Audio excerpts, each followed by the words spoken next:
Greetings, this is Jeff Riddle from Christ Reformed Baptist Church in Louisa, Virginia. This is an audio version of a book review that I have written. The book under review is by David Wenham, titled, Did St. Paul Get Jesus Right? The Gospel According to Paul. It was published by Lion Hudson in 2010 and is 160 pages in length. This review first appeared in the Reformed Baptist Trumpet, Volume 4, Numbers 1 and 2 in 2013, and it can be found on pages 11 through 13. Here now is the review. Did the Apostle Paul take the simple ethical religion of Jesus and make it the complicated doctrinal religion of Christianity? In other words, did Paul hijack early Christianity and essentially become the founder of a completely new religion? The notion that Paul and other early Christians distorted the Jesus movement and fabricated an entirely new and different religion can be found in many places today, from the scholarship of modern historical critical academia to popular novels and books on Jesus and early Christianity. From Reza Aslan's Zealot, The Life and Times of Jesus of Nazareth, to Dan Brown's The Da Vinci Code. In Did St. Paul Get Jesus Right?, David Wenham of Trinity College, Bristol, and formerly of Oxford University, sets out to defend Paul from such modern attacks. This brief, easily readable book summarizes the research and findings of Wenham's earlier and more scholarly work, Paul, Follower of Jesus or Founder of Christianity, published by Eerdmans in 1995. This book can be easily read and digested by the busy pastor or interested layman. Here is a summary of the book's content. In the opening chapter, Wenham describes the goal of his book as, quote, to show that Paul did not invent Christianity or change the religion of Jesus, but that he got Jesus right, end quote, page 14. In the second chapter, he defends the propriety of accepting the New Testament as historically reliable, noting that, quote, the New Testament writings are not theological fairy tales or fictions, end quote, page 20.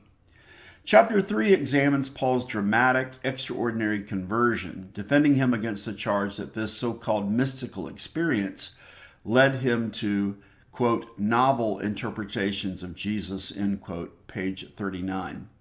Wenham rightly points out, among other things, that a grateful and humble convert like Paul would not have wanted to change the religion he had discovered. Chapters 4 to 6 examine the evidence in Paul's epistles, reflecting his knowledge of the historical Jesus vis-a-vis critics who suggest that Paul's letters demonstrate little concrete evidence that he knew much about the Jesus of the Gospels. Wenham finds that Paul was not a so-called theological innovator, but that his letters reflect especially intense interest in the crucifixion, death, and resurrection of Jesus, as well as his ethical teachings. The cumulative effect of reading Paul is the realization that he was, quote, soaked in the traditions of Jesus, and that he taught and passed them on to his converts and the church congregations that he founded, end quote, page 79. In chapter 7, Wenham asks about Paul's views on the divinity of Jesus and the significance of his death. He concludes that Paul did not invent the incarnation or the atonement, nor did he import foreign ideas about Jesus from Greco-Roman religions. Chapter 8 ponders whether Jesus and Paul were in agreement with one another. Were they in accord? While acknowledging that Jesus and Paul were, quote, different people in different contexts doing different things, end quote, page 100, he concludes that their basic ideas are very much the same. Quote, the gulf that some people see between them is imaginary, end quote, page 123. In chapter 9, Wenham asks what influence Paul and his theology might have had on the canonical Gospels. In other words, he asks if the Gospels were merely shaped to conform to Paul's theology. His answer is in the negative.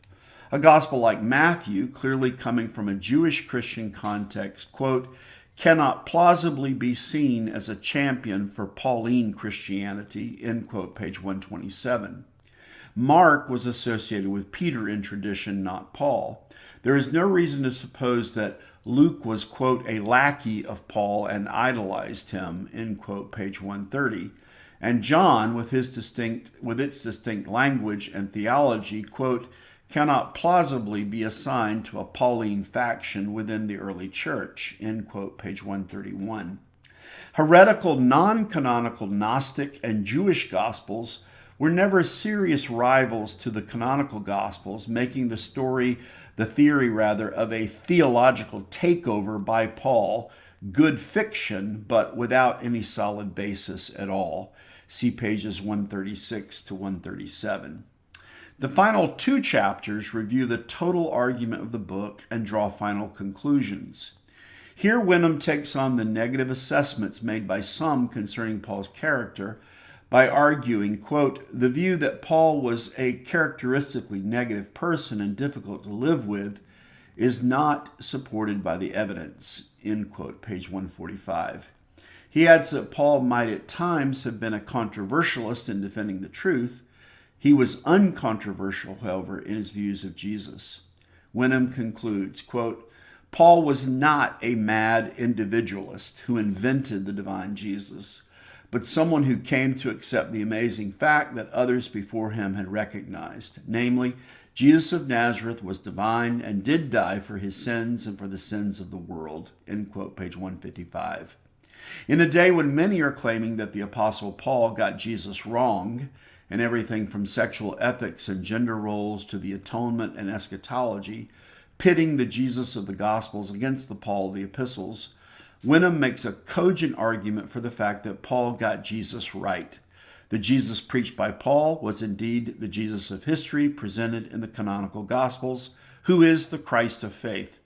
Wenham's work is commended for offering a timely, sound, and accessible work defending the traditional Christian understanding of Paul and his preaching of Jesus before his many modern critics. Here ends the review.